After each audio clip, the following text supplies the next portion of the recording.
আসসালামু আলাইকুম, কেমন আছো সবাই? আশা করি সবাই ভালো আছো, সুস্থ আছো। বাংলা সাইক্লোন ইউটিউব চ্যানেলের পক্ষ থেকে শুভেচ্ছা ও অভিনন্দন। আজ নবম শ্রেণীর নতুন কারিকুলামের আলোকে আজ 96 এবং 97 নম্বর পৃষ্ঠার কাজের সমাধান দিব। এরই মধ্যে তোমাদের যে প্রথম যে স্কুলের ষান্মাসিক পরীক্ষা হবে 6 মাসের যে মধ্যে যে পরীক্ষাটা, এই পরীক্ষার তোমাদের আছে সব স্কুলের 99 নম্বর পৃষ্ঠা পর্যন্ত। আমি অলরেডি 99 নম্বর পৃষ্ঠা পর্যন্ত সবগুলো সমাধান দিয়ে দিচ্ছি। তোমাদের যাদের এই মূল্যায়নগুলো করা দরকার অর্থাৎ খাতায় লেখা দরকার, তোমরা অবশ্যই কী করবা, এগুলো লিখে নিবা, অর্থাৎ বইয়ে লিখে নিবা। তোমাদের স্কুলের কাজে অবশ্যই এগুলো হেল্প হবে। আচ্ছা, তাহলে চলো আমরা মূল ক্লাসে শুরু করি। আজকে আমরা যাব বানান ও অভিধান, অর্থাৎ 4.4.1 বর্ণানুক্রমে শব্দ সাজাই। বাংলা অভিধানে যে ক্রমে বর্ণমালা সাজানো থাকে তার নিচে লেখো। আরেকটা কাজ আছে, এই কাজের সঙ্গে এই ক্রমের সঙ্গে শিশু পাঠ্য বইয়ের বর্ণানুক্রমের তফাৎ। অর্থাৎ আমরা যে ডিকশনারিতে ক খগুলো যেভাবে সাজানো থাকে আর আমরা যে স্কুলে আমরা যে পড়ি ক খ গ গ যেভাবে পড়ি, এটার মধ্যে একটা তফাৎ আছে। তফাৎটা তোমরা অলরেডি 8-এর বইয়ের মধ্যে এটা ছিল। ডিকশনারি নামে একটা, অভিধান নামে একটা চ্যাপ্টার ছিল। 96 নাম্বার অলরেডি আমাদের। এরপর 97 নাম্বার আছে, নিচের বাম কলামের শব্দগুলোকে অভিধানের বর্ণক্রম অনুসারে সাজিয়ে ডান কলামের লেখা ও লেখা শেষ হলে সহপাঠীর সঙ্গে মিলিয়ে নাও এবং প্রয়োজনীয় সংশোধন করো। তাহলে চলো আমরা সমাধানটা করে আসি। আচ্ছা, প্রথম যে আমাদের কাজটা হচ্ছে, দেখো এই যে প্রথম আমাদের এই যে বাংলা অভিধানের যে ক্রমে বর্ণমালা সাজানো তা লেখো। তাহলে এর উত্তরটা হবে এটা, তোমরা একটু মিলিয়ে নাও। অর্থাৎ স্বরবর্ণ এবং পরাশ্রয়ী বর্ণ, অর্থাৎ যেভাবে আছে এইগুলো এরকম দেখো, স্বর, স্বরেয়া, রস্যি, দীর্ঘি, রস্যু, দীর্ঘ, ঋ, এ, ওই, উ, ও। এরপর অনুস্বার, বিসর্গ, চন্দ্রবিন্দু, অনুস্বার, বিসর্গ, চন্দ্রবিন্দু, এই তিনটা চলে আসবে। আমরা জানি এই তিনটা ছিল সবাই লাস্টে, অর্থাৎ ব্যঞ্জন বর্ণ সবাই লাস্ট, অনুস্বার, বিসর্গ, চন্দ্রবিন্দু, এই তিনটা অলরেডি স্বরবর্ণের পরে চলে আসছে। তাহলে এটা হচ্ছে স্বরবর্ণ ও পরাশ্রয়ী বর্ণ, এই তিনটা এসে প্রথমে থাকবে। তারপরে ব্যঞ্জন বর্ণের মধ্যে দেখো কি আছে, ক খ গ গ ও, চ ছ জ জ ইয়, ট ঠ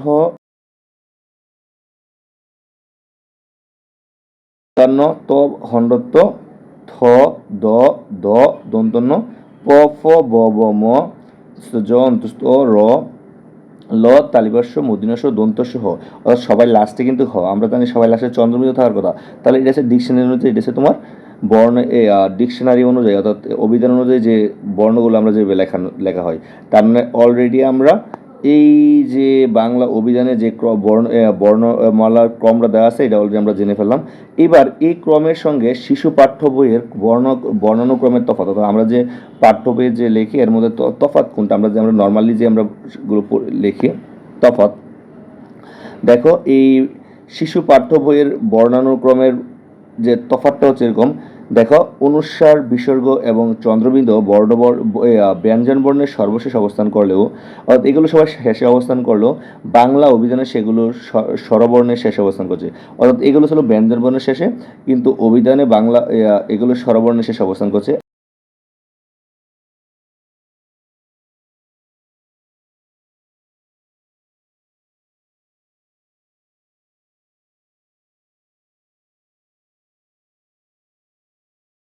ত এর পরে খণ্ডত্ব এর অবস্থান, কিন্তু শিশু পাঠ্য বইয়ের এই যে দেখো ড এর পরে ড ঢ, আমরা ড ড এরকম পড়ি, হ এর পরে ডসিন র, তারপরে ডয়বিন্দু র, ড র আমরা যে বলি অন্তুস্থ, এরপরে খণ্ডত্ব এর অবস্থান করছে।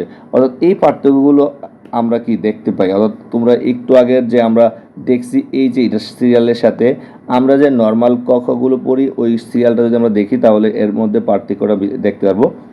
জাস্ট তোমরা এখানে বোঝা লাগবে না, এগুলো নিয়ে দরকার হলে প্রয়োজন আবারও ক্লাস দিব। তোমরা জাস্ট এই যে এই ভিডিওটা দেখে তোমরা এটা জাস্ট লিখে রাখবা।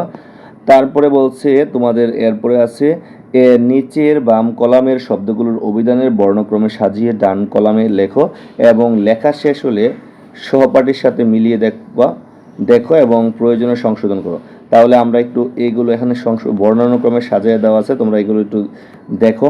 প্রথমে তোমাদের এই যে আশ, চন্দ্রবিন্দু, এই যে আশ দেওয়া আছে এটা হবে, তারপরে হবে আকাশ, তারপরে হবে আড্ডা, তারপরে হবে আড়াই, তারপর হবে আবিষ্কার, তারপর হচ্ছে আবরণ, তারপর হবে কার্যকর, তারপরে হবে কায়া, তারপরে হবে কুন্দল, তারপরে হবে ক্ষমা, তারপরে হচ্ছে খা খা, তারপরে খামখেয়ালি, তারপরে হবে খেয়াল, তারপরে হবে গাপটি, তারপরে হবে গুমন্ত, তারপরে হবে চৌচি, তারপরে হবে ছুতার, তারপরে হবে জাঁকানো, তারপরে হচ্ছে জাগরণী, তারপরে হচ্ছে ডুবুরি, তারপরে হবে তত্ত্ব, তারপরে হবে তৎপর, তারপরে হচ্ছে তৃষিত, তারপরে হবে দুর্জয়, তারপরে হবে দুরন্ত, তারপরে হবে দৌত, তারপর হবে নিরীক্ষক, তারপর হচ্ছে প্রত্যুক্তি, তারপর হবে বক্তব্য, তারপর হবে বন্ধু, তারপর হবে বাস, তারপর হবে বালতি, তারপরে হবে বুভুক্ষা, তারপর হবে মনোরম, তারপর হবে মুমূর্ষ, বানানটা খুবই ইম্পর্টেন্ট, তারপরে হচ্ছে মিনময়, তারপরে হবে লৌকিক, তারপরে হচ্ছে শিওর, তারপর হবে সন্ধি, তারপরে হবে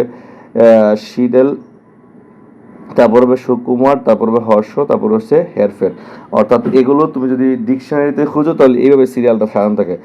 কেন এখানে আগে চলে আসে দেখো, এই যে চন্দ্রবিন্দু আছে না, এই যে আর উপর চন্দ্রবিন্দু আছে, এই জন্য সবাই এটা কিন্তু আগে চলে আসছে সিরিয়ালে। দেখো আমরা জানো আমরা ক এরকম সরাই এগুলো শেষ করব, কিন্তু এগুলোর মধ্যে যদি আবার চন্দ্রবিন্দু থাকে তাহলে ওটা আগে চলে আসবে। যেমন এই যে সর, এরপরে সরাই, দেখেন সর দিয়ে কোনো বর্ণ নাই, তাহলে এই জন্য শুরুতে হয় নাই। তাহলে সরাই দেওয়া আছে, তাহলে সরাই দেওয়া আছে কি আশ, আড্ডা, আড্ডা, আড়াই, আবিষ্কার, আবরণ, এরকম আছে এগুলো।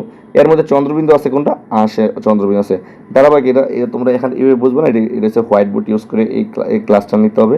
তোমরা জাস্ট এই ছকটা এভাবে পূরণ করে রাখো, পরবর্তী তোমাদের এটা ক্লাস নিয়ে বুঝিয়ে দেবো। ভালো থাকো, সুস্থ থাকো এবং ক্লাসটা ভালো লাগলে অবশ্যই সাবস্ক্রাইব করবে, বন্ধুদের সাথে শেয়ার করতে পারবো। ধন্যবাদ সবাইকে, আল্লাহ হাফিজ।